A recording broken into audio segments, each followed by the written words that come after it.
I'm Peter. I'm from the University of Southern Denmark, and I will present this work that was done collaboratively with my awesome co-author, Patricia, from Paderborn University. In this work, we investigate the issues novice users face when starting to use a password manager for the first time. Our research was mostly motivated by two observations. Firstly, using a password manager is regularly among the top advice given as best practice. And secondly, ease of use has consistently been found to be a major factor in the adoption of password managers. And so we set out on this research to identify issues that those users who are not currently using a password manager would encounter during their initial usage period. And while previous research in this space consists mostly of one-time sessions with surveys, interviews, or in-lab sessions, and those few longitudinal studies that exist have a duration of at most 2 weeks, we decided to conduct a longitudinal study over the course of overall 3 months, which is one of the typical trial periods of 1Password, which is the password manager we use in our study. We provided a trial license to our participants who used the password manager on their own devices, and since it was a family license, they could even share this license with others. We conducted our study with a participant panel hosted at one of our institutions and first screened panel members to find those that have never used a password manager before and also would be willing to upload screenshots of the Watchtower credential audit interface that is built into 1Password. Of the 336 participants who responded to our invitation, 78 met these criteria and were invited to the full study. There they received an introductory questionnaire on the Monday of the first week, inquiring about their previous password management practices, their experiences of setting up the password manager, and some demographic data. This questionnaire was still completed by 37 participants. On the Friday from week 1 to 3, the participants received a usage questionnaire asking about how they use the password manager, the perceived usability as likes and dislikes, as well as system usability scores, and the perceived value the participants saw in the password manager, and also whether they trusted the password manager. And then on the Friday of the 4th week, they received a questionnaire that concluded the weekly diary phase. And we left participants after that to their own devices for another 8 weeks before we contact them with a follow-up questionnaire right before the trial ran out on the Friday of week 12. And so, what did we find? Before diving into the main results, I want to briefly highlight 2 aspects of our participants' password management before starting to use the password manager in our study. Namely, our participants on average reported to have 36 passwords, and 57% of our participants indicated to reuse some of their passwords.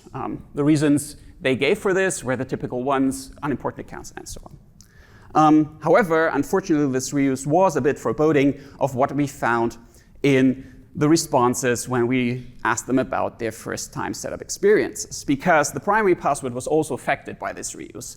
44% of our participants indicated that they partially or completely reused a password for their primary password.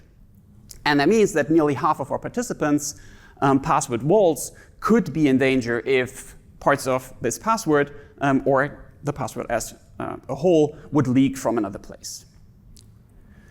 Additionally, 1Password provides an emergency kit during setup where users can note down the application's secret key and their primary password, and both of these are needed to regain access to the password manager should previous access be lost. However, only 14% of our participants use this option to write down their primary password, and that might hinder recovery should they ever forget that password. And finally, only 1 participant noted that they actually changed the password when entering their passwords into the password manager for the first time, but even they used their previous creation scheme instead of the password generator.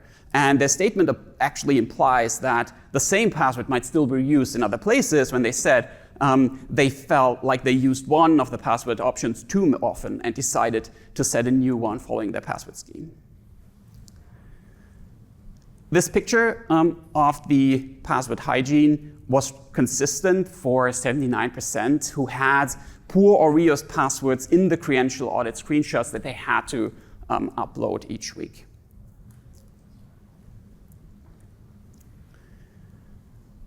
Looking at the longitudinal data, we overall saw an increased use and trust in the password manager. The number of passwords stored in the password manager increased from 5 to 6 on average, which is still well below the 36 reported before starting using the password manager. Also, at the beginning of the study, no banking passwords were stored in the password manager, but at the end of the study, 3 participants had decided to do so. Similarly, trust in the password manager and the perceived value increased over the course of the study. The trust values, however, should be seen with a grain of salt, since 1Password was installed as part of the study, and we saw in the responses that this definitely played a role here. For the trust that that the participants knew it was from that panel, and they did not think that the panel would have them install untrustworthy software. One particular interesting aspect of our results was that in the SOS scores, initially they looked like the other results. They seemed to steadily increase over time from marginally acceptable levels to acceptable levels. However, when we look exclusively at those participants who stayed in the study until the end, we can see that the SOS scores remain basically steady over the 4 weeks. So it was indeed those participants who had low SOS scores that dropped from the study, underlining the importance of initial usability and the perceptions of these systems. Let me finally highlight a few of the major dislikes our participants encountered, in addition to those already frequently reported in the literature, like compatibility issues with websites or the trust issues. And the first one was that our participants felt sometimes lost when setting up the password manager. In particular, participants felt the complexity of the interface was high and wished for more guidance. Secondly, participants found the primary password to be a major obstacle to daily use, or in the words of participant 28 here, you always have to enter the primary password. It's easier for them to just enter the normal password of the website. And this was really one of the most common themes, and in particular, closely related to the perceived usefulness of the password manager. Often participants found typing the primary password took away the value of the password manager, or as participant 24 notes here, in order to use the software, you have to type in your primary password every day, or even worse, you have to type it in again after 10 minutes of no activity. There is no additional value because I do not save any time. Of course, we also wanted to know if the participants were deterred from using the password manager after the initial 4-week diary phase, and we found that 3 participants planned to continue using 1Password. 1 participant planned to continue using a password manager, but rather wanted to use Apple's keychain. And in contrast, 2 participants decided they would not be continuing to use 1Password. However, with more than 68%, the vast majority was still undecided at the end of week 4. When we then look at the follow-up questionnaire shortly before the full trial period ended, we see that the picture is largely unchanged. 1 participant who initially wanted to continue using 1Password did not decide to do so and cited low frequency of use as a reason. Importantly here, none of the undecided participants decided to use 1Password after that additional time had passed, indicating that the positive usage decisions are made rather early in the trial period, if they do happen. And so, what are the high-level takeaways from our work? Firstly, we have seen partial or total reuse of primary passwords, which we feel could be addressed by better assistance for users during the creation of the primary password.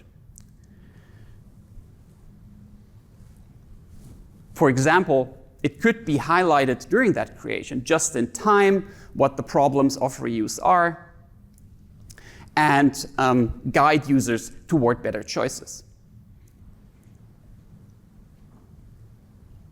Secondly, despite uploading screenshots with evidence of weak and reused passwords to our study each week, most participants did not act on this information. Nudges such as goal setting, mechanisms that could help users to establish better password hygiene practices, and for example, by using gamification approaches, like changing one password each week or each month and building up a streak. And last but not least, our study underlines once more the importance of the perceived ease of use of password managers. Perceived usability remained steady over the course of the trial period, and those participants with lower SOS scores were more likely to drop out. Therefore, we believe better guidance during the initial setup is required. Explaining the features and the interface is of the essence. Crucially, this guidance should be available after the initial setup as well. And one type of media explicitly asked for by the participants was video explanations that show how to achieve different tasks in the interface. Moreover, settings should also be accessible just in time when they impact usability. For example, links leading to the timeout setting of the primary password when entering it. Of course, there were much more things in the paper that I do not have the time to talk about now, so please have a look at our paper to find all these details. And with this, I'm happy to take any questions.